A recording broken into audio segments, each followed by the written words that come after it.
आदाब।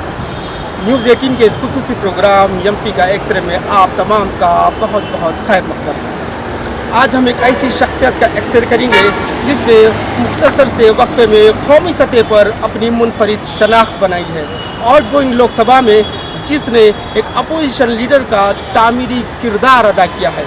जी हाँ, हम बात कर रहे हैं और गोइंग लोकसभा के अपोजिशन लीडर डॉक्टर मल्लिकार्जुन खड़गे। डॉक्टर मल्लिकार्जुन खड़गे हल्का लोकसभा गुलबर्गा से 2009 से 2 यादों से मुंतखब हो रहे हैं। बात अगर से हल्का लोकसभा गुलबर्गा की जाए तो इसमें 8 असम्बली सेगमेंट आते हैं, जिसमें 7 ज़िले गुलबर्गा की हैं और 1 असम्बली सीट पड़ोसी ज़िले याद की गुरमिटकल की है। अगर से इसकी डेमोग्राफी की और बात की जाए तो आज़ादी से कबल ये इलाका साबिक़ रियासत हैदराबाद का यानी निज़ाम हैदराबाद का हिस्सा हुआ करता था। आज़ादी के बाद से इसे कर्नाटक में जम करने के बाद जो साबिक़ रियासत हैदराबाद को जो 6 अजला थे उनको हैदराबाद कर्नाटक का नाम दिया गया है। तो गुलबर्गा पूरे हैदराबाद कर्नाटक का 6 अजला का डिविजनल हेडक्वार्टर। यहाँ से 2009 से डॉक्टर मल्लिकार्जुन खड़गे मुंतखब होते आ रहे हैं। पहली बार वो 13,000 वोटों के मामूली फ़र्क से जीते थे, मगर 2014 में 75,000 वोटों से वो कामयाब हुए। डॉक्टर मल्लिकार्जुन खड़गे ये नाम आज मुल्क की कौमी सियासत में मोहताज तारुफ नहीं है। गुज़िश्ता 5 वर्षों में अपोजिशन के लीडर के तौर पर मल्लिकार्जुन खड़गे ने बरसर इक़्तिदार हुकूमत से जिस तरह से लोहा लिया है इसके सभी कायल हैं। पार्लियामेंट के अंदर हो या बाहर, हर जगह खड़गे ने मौका ब मौका एक जिम्मेदार अपोजिशन लीडर के तौर पर बेहतरीन रोल अदा किया है। लीडर ऑफ द अपोजिशन का आईनी ओहदा हासिल किए बगैर अपोजिशन लीडर की जिम्मेदारी बखूबी निभाई है। खड़गे को जब कभी भी मौका मिला हुकूमत की पॉलिसियों पर आदाद व शुमार के हवाले से खूब तनकीद की। अगर आप नेशनल सैंपल सर्वे ऑर्गेनाइजेशन ये गवर्नमेंट की है, उस आधार पर मैं बोला हूँ। जो मोदी जी किस सेंसस में बोले, सर्वे पे वो नहीं बोले हो। अरे एक डॉक्टर रहता है, अगर वो हॉस्पिटल खोलता है तो 3 लोग उसके पास करते नहीं। एक पकोड़े का दुकान लगाता है, उसके पास 2 लोग तो काम करते नहीं। ऐसा एम्प्लॉयमेंट जनरेशन बोल रहे हो, अब उसको मानते हैं हम। ये बड़े बड़े कारखाने कितने लाए आप, इन्वेस्टमेंट कितना आया, उस आधार पर कितने लोगों को एम्प्लॉयमेंट मिला। अगर एम्प्लॉयमेंट अगर सबको मिला फिर जीडीपी क्यों कम है भाई। बहैसियत एमपी हाउस में मल्लिकार्जुन खड़गे की कारकर्दगी का जायजा लिया जाए तो कुछ इस तरह है। आउटगोइंग लोकसभा में खड़गे की हाजिरी 91% रही। लोकसभा में 211 डिबेट्स में हिस्सा लिया। स्पेशल मेंशंस 18, 331 सवालात किए। Supplementary questions 2। गवर्नमेंट बिल्स पर 31 मौके पर मुबाहसे में हिस्सा लिया। बहैसियत कांग्रेस पार्लिमानी पार्टी लीडर मल्लिकार्जुन खड़गे ने हुकूमत को हर महाज पर घेरने की कोशिश की। कई एक मौके पर खड़गे ने हुकूमत को तशवीश में मुब्तला कर दिया, जिसका एतराफ वजीर आजम नरेंद्र मोदी भी ऐवान में कर चुके हैं। लेकिन कभी कभी मैं उनको सुन नहीं पाता था, तो बाद में मैं पूरा डिटेल देख लेता था और ये आवश्यक भी था। लेकिन उसके साथ साथ मेरी विचार चेतना को जगाने के लिए उनकी बातें बहुत काम आती थी। एक प्रकार से मेरे भाषण का खातर पानी वहीं से डल जाता था। तो उसके लिए भी मैं खड़गे साहब का बहुत आभारी हूं। और ये भी कम बात नहीं है कि करीब करीब 50 साल उनके आए हैं इस जनप्रतिनिधित्व के। उसके बावजूद भी जनप्रतिनिधि के नाते मिली हुई जिम्मेवारी को जिस बखूबी आपने निभाया है, मैं आदरपूर्वक आपका अभिनंदन करता हूं। मल्लिकार्जुन खड़गे साल 2009 में पहली बार लोकसभा के लिए गुलबर्गा एससी रिजर्व से 13,000 वोटों से मुंतखब हुए थे। पहली बार मुंतखब होने के साथ ही खड़गे को मनमोहन काबीना में वजीर मेहनत बनाया गया। साल 2014 में खड़गे 75,000 वोटों से मुंतखब हुए थे। खड़गे का शुमार मुल्क के उन चंद सियासतदानों में होता है जिन्होंने अपने तवील सियासी करियर में कभी शिकस्त नहीं खाई। In the year 1969-71. Now they have formed the ARS government. Since on that day, he is working for development and other works. He is very intelligent. Now, if he has got standard of becoming the prime minister, even not the chief minister. दस्तूर में तरमीम करके article 371J के निफाज को doctor Mallikarjun खड़गे का सबसे बड़ा कारनामा तस्वर किया जाता है, जिसकी वजह से यहाँ के हैदराबाद कर्नाटक के नौजवानों को रोजगार और तालीम में रिजर्वेशन मिला और यहाँ से कुछ हद तक पसमानगी दूर हुई। अगर से इसका तारीख का जायजा लिया जाए तो बात 60 साल पुरानी जाती है। साबिक में हैदराबाद कर्नाटक का इलाका निज़ाम हैदराबाद रियासत हैदराबाद का हिस्सा हुआ करता था। जब लिसानी बुनियादों पर रियासतों की तकसीम जदीद अमल में आई तो 1956 में इस इलाके में कन्नड़ भाषी होने की वजह से इसे कर्नाटक में जम किया गया। लेकिन यहाँ के लोगों को शिकायत रही कि जब से कर्नाटक में यह हैदराबाद कर्नाटक का इलाका जम हुआ है, मुसलसिल पसमानदा होता रहा है। तो इस पसमानदगी को दूर करने के लिए जद्दोजहद में एक बड़ा नाम मल्लिकार्जुन खड़गे का भी आता है। 2013 में जब मल्लिकार्जुन खड़गे मरकजी वजारत में थे तो उन्हीं काविशों की वजह से उनकी और दीगर की काविशों की वजह से आर्टिकल 371J का क़याम अमल में आया, जिसके तहत काफ़ी इलाके हैदराबाद कर्नाटक को काफ़ी मुराआत मिल रहे हैं। इसके अलावा HKRDB Hyderabad Karnataka reason development board के नाम से एक नया बोर्ड भी तश्कील दिया गया, जिसके तहत रियासत कर्नाटक हुकूमत कर्नाटक हैदराबाद कर्नाटक की इस बोर्ड को 1500 करोड़ की इजाफी ग्रांट देती है, जो इस इलाके की ओवरऑल तरक्की के लिए इस्तेमाल किया जाता है। खड़गे ने गुलबर्गा में बहैसियत रुकन पार्लियामेंट कई तरक्याती कामों को अंजाम दिया, जिसमें गुलबर्गा में 2200 करोड़ की लागत से 50 एकड़ पर ESI हॉस्पिटल का कयाम, medical, dental, paramedical, nursing, pharmacy colleges का कयाम, 1100 करोड़ रुपयों की लागत से 650 एकड़ पर सेंट्रल यूनिवर्सिटी ऑफ कर्नाटक का कयाम, गुलबर्गा एयरपोर्ट की तामीर, गुलबर्गा में पुलिस कमिश्नरेट का कयाम, गुलबर्गा में पासपोर्ट ऑफिस का कयाम, गुलबर्गा में कर्नाटक एडमिनिस्ट्रेटिव ट्रिब्यूनल का कयाम, किदवई कैंसर हॉस्पिटल का कयाम, जयदेव हार्ट हॉस्पिटल का कयाम, गुलबर्गा में रेलवे डिवीजन के कयाम को मंजूरी, Gulbarga institute of medical sciences college and अस्पताल का कयाम,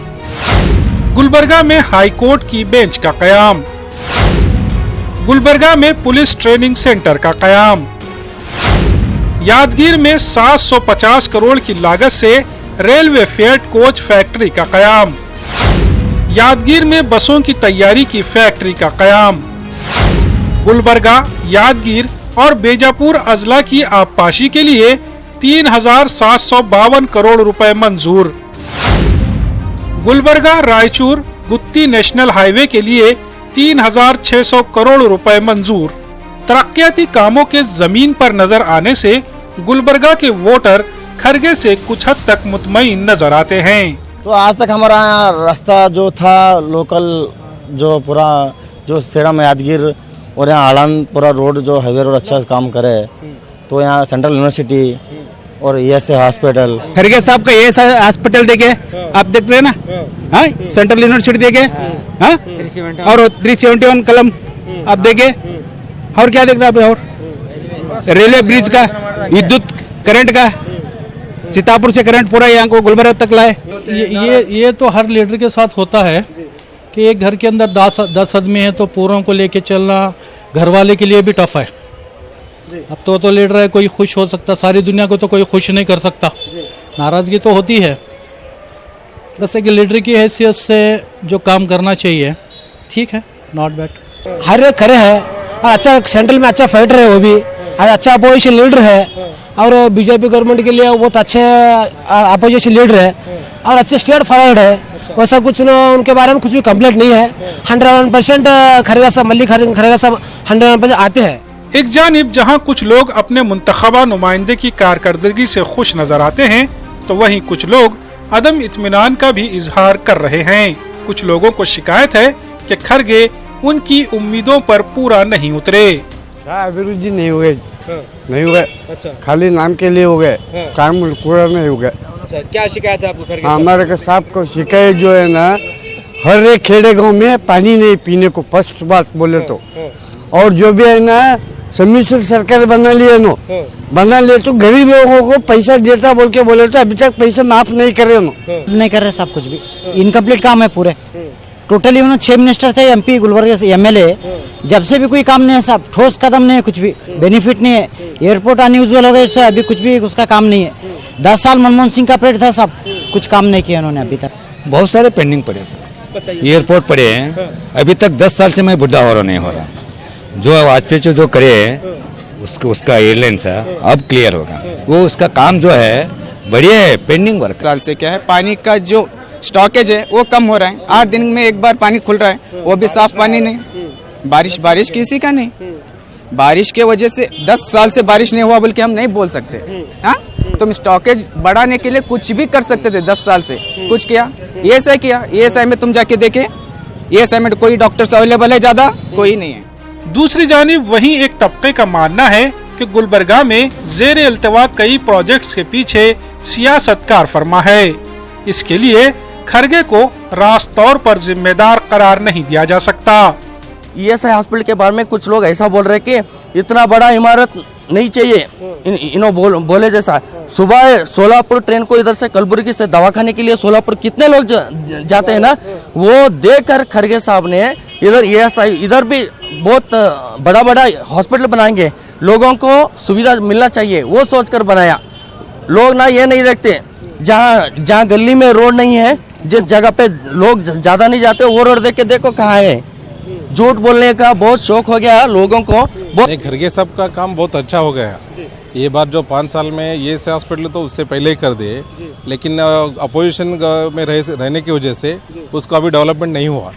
अगर हमारा कांग्रेस का गवर्नमेंट रहा तो अब तक एयरपोर्ट भी हो जाता था। यूटिलाइज तो इसके लिए वजह से नहीं हो रहा कि बीजेपी गवर्नमेंट उतना ये सपोर्ट नहीं कर रहे, मतलब अपोजिशन वाले उनको फुल टाइम नहीं दे रहे, रूलिंग वाले। तो उसकी वजह से वो भी थोड़ा लेट हो सकता, और जो भी काम इम्प्लीमेंट के लिए टाइम लगता। 371 जे इट्स नॉट इजी प्लान हो, वो इम्प्लीमेंट होने के लिए बहुत गैजेट नोटिफिकेशन और बहुत निकालना पड़ता, टेक्निकल प्रॉब्लम हो रहा, उसके लिए वो तो लेट हो रहा। इस बार मल्लिकार्जुन खरगे का सामना बीजेपी उम्मीदवार डॉक्टर उमेश जाधव से है, जो कि गुज़िश्ता माह तक कांग्रेस के ही MLA थे। देखो 40 साल से वो राजनीति में पावर में है। 2 बार MP बने, 9 बार MLA बने। इतने साल में सिर्फ 2-3 ही काम कर बोल के बता रहे हैं। अरे यार, इसको तो जन्नत बनाना था गुलबर्गा को। इसको ये यहाँ पे लोग पानी के लिए तड़प रहे हैं, पानी पीने के लिए तड़प रहे हैं यार। सबसे पहले यहाँ पे एक रोजगार के लिए, एम्प्लॉयमेंट के लिए क्या तो एक फैक्ट्री, अग्रो बेस्ड इंडस्ट्री, अनंत कुमार साहब ने उसको एक प्रपोजल दिया था। अनंत कुमार जो हमारे प्राइम मिनिस्टर थे, पेट्रोकेमिकल मिनिस्टर, यहाँ पे एक अग्रो बेस्ड इंडस्ट्री, यहाँ पे वो पहला वो हमारा टारगेट रहेगा। और सबसे ज्यादा हम लोगों के साथ रोज रहेंगे, उनके जो भी समस्या है हम वो उनका सॉल्व करेंगे और उनके साथ रहेंगे। हम कोई दिल्ली पॉलिटिशियन नहीं होंगे, हम गली के पॉलिटिशियन होंगे बस। हल्का लोकसभा गुलबर्गा में 23 अप्रैल को पोलिंग होनी है। कांग्रेस, बीजेपी और BSP समेत कुल 12 उम्मीदवार मैदान में हैं। ताहम राष्ट्र मुकाबला कांग्रेस और बीजेपी के दरमियान ही समझा जा रहा है। हल्का लोकसभा गुलबर्गा में कुल वोटर्स की तादाद 19,20,000 के आसपास है, जिनमें मर्द वोटर्स की तादाद 9,58,000 के आसपास है, जबकि खवातीन वोटर्स की तादाद 9,50,000 के आसपास है। बात अगर से अक़लियती मौक़िफ़ की जाए तो यहाँ पर अक़लियती वोट 20% से ज़्यादा हैं, जो कि फैसला कुन मौक़िफ़ रखते हैं। जनरली यही माना जाता है कि जो उम्मीदवार अक़लियती वोट हासिल करता है वही उम्मीदवार कामयाब होता है। यहाँ पर रुकते हैं एक छोटे से मुख्तसर से वक्फे के लिए, कहीं जाएगा नहीं, लौटकर जल्द ही आते हैं।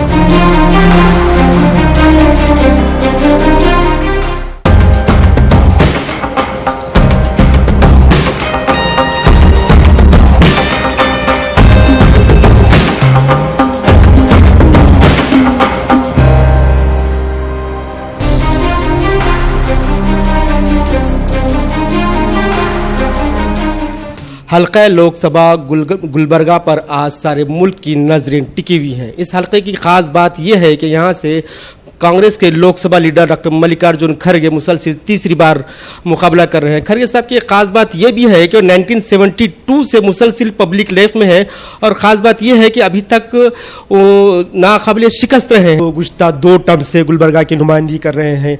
जो आपके काम है ज़मीन पर नज़र आ रहे हैं। जो अभी आपके जो जहन में क्या काम है, जो आपके पास जो ब्लूप्रिंट है, उसको आप किस तरह से? ये कोशिश करूंगा आगे कि यहाँ पर एक इंडस्ट्रियल जोन बने और ऐसा जोन बने जिसका रॉ मटेरियल वो बाहर से लाके भी कर सके, ऐसा कि यही होना ऐसा नहीं है।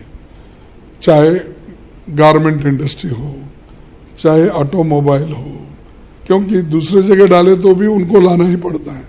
तो इसलिए एक इंडस्ट्रियल जोन क्रिएट करके उसको स्पेशल फैसिलिटीज स्टेट गवर्नमेंट की तरफ से दिलाना और सेंट्रल गवर्नमेंट में जो नए स्कीम आएंगे इसको हम जोड़ने की काम करेंगे।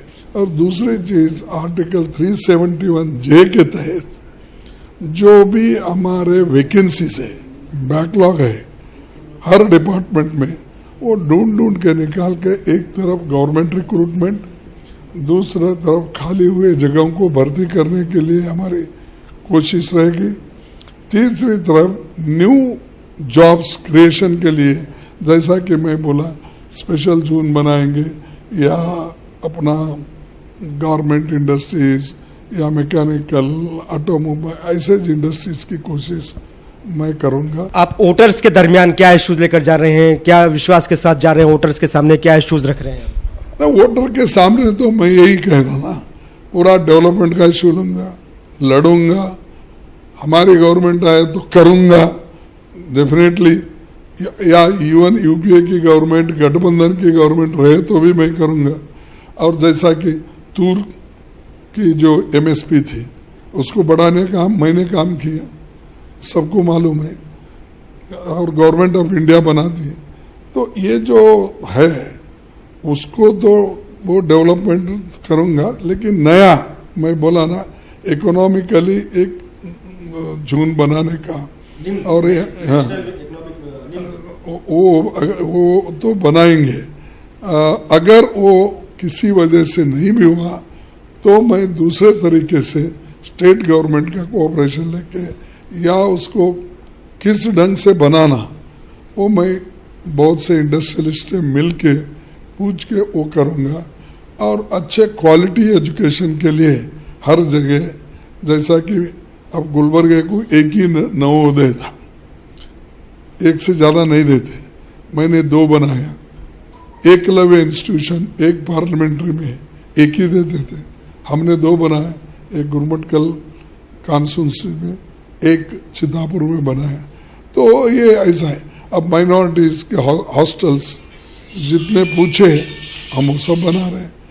तो ये क्या है कि लोगों के इश्यू को हम लेके भी जाना है। और पानी का यहाँ पर बहुत बड़ा प्रॉब्लम है, अभी हाफ हुआ है, हाफ चल रहा है, उसके लिए भी मैं, हालांकि स्टेट गवर्नमेंट का सब्जेक्ट है, मैं उसके लिए भी कोशिश करता हूँ। तो ये जो जनता के समस्या है उससे मैं जुड़ा भी हूँ। और सबसे पहले उन्होंने बोले बगैर मुझे करने की आदत भी है चंद चीज़ें मेरे खुद को। तो ये कोशिश तो मेरी जारी रहेगी, किसी के कहने के ऊपर, किसी के परसुएशन पे नहीं। मेरे को जो समझ में आता है, चाहे वो मकान देने का हो, मकान, अब हमने राजीव गांधी हाउसिंग इसमें दुनिया के हिरापुर में उधर इधर मकान के बना के दिए, इधर ए साइड में भी कुसनूर की तरफ भी बना के दिए। ये सब चीज़ें हैं, कोई बोले नहीं। अब रेवेन्यू कॉलोनीज है, वहाँ पर मैंने HKDR फंड में रोड बना के दिया, हालांकि वो लेआउट वालों का काम है। और एक रिंग रोड के लिए मैं प्लान कर रहा हूँ और उसका DPR हो रहा है। अगर गुलबर्गा को एक बहुत बड़ा रिंग रोड और एक हो गया, एक कंजेशन जो बीच में से जा रहे हैं वो खत्म होता है। और नेशनल हाईवे हमारे 3 हो रहे, उसको पूरा कंप्लीट करने के लिए मैं पीछे लगूंगा। एक तो बीजापुर से हैदराबाद, एक तो जेवर्गी से श्रीरंगपट्टनम तक, दूसरा तो शोलापुर से रायचूर और बेंगलोर, वो तो चल रहा है। तो ऐसे बड़े काम जो सेंट्रल गवर्नमेंट के तहत रहते हैं उसकी कोशिश करूंगा। और इलेक्ट्रिसिटी के लिए भी मैं एक स्पेशल उधर यूनिट लाने की भी कोशिश करूंगा। ये सारी चीज़ें आगे हैं तो हम करते जाएंगे। और डेवलपमेंट कोई एंड नहीं, एक ही करने का। और जितने भी ब्रिजेस और ब्रिजेस इनकम्प्लीट है, चाहे रेलवे के हो चाहे दूसरे, ये सब मैं। आखिरी सवाल, आप गुलबर्गा के वोटर से क्या अपील करना चाहेंगे? मैं गुलबर्गा के वोटर से यही अपील करूंगा कि मैं आपकी सेवा करते आया हूं और आज तक तुम्हारे शान बान को कायम रखा हूं। और कोई भी गुलबर्गे का नुमाइंदा कैसा है, अगर आप पार्लियामेंट में पूछेंगे, बाहर पूछेंगे, तो 100 को 100 अच्छा बोलेंगे। लेकिन वो उसमें से थोड़े लोग रहते हैं अच्छा बोलते हुए वोट दूसरों को देते हैं, वो डिफरेंट है। इसलिए मैं अपील करता हूँ, ये जो लड़ाई है ये संविधान को बचाने की लड़ाई है, ये डेमोक्रेसी को बचाने की लड़ाई है। और जो गलत विचारधारा के लोग हैं समाज को तोड़ने का काम कर रहे हैं, हमारे सैनिकों को उपयोग कर रहे हैं, उनके खिलाफ मैं लड़ रहा हूं। इसीलिए मैं अपील करता हूं कि मुझे आप चुन के ये थे डॉक्टर मल्लिकार्जुन खड़गे, जिनका कहना है कि मौजूदा इलेक्शन एक नजरियात का जंग है। अगर से मुल्क में जमहूरियत को बचाना है, दस्तूर को बचाना है, तो इसके लिए ज़रूरी है कि सेकुलरिज्म की जीत हो और सेकुलर लोग इक़्तिदार में आए। इनका ये भी कहना है कि पब्लिक रिप्रेजेंटेटिव को ईमानदार होना चाहिए, तभी अवाम भरोसा करेगी, तभी अवाम जीत दिलाएगी। न्यूज़ 18 उर्दू, गुलबर्गा, जवाद मीर।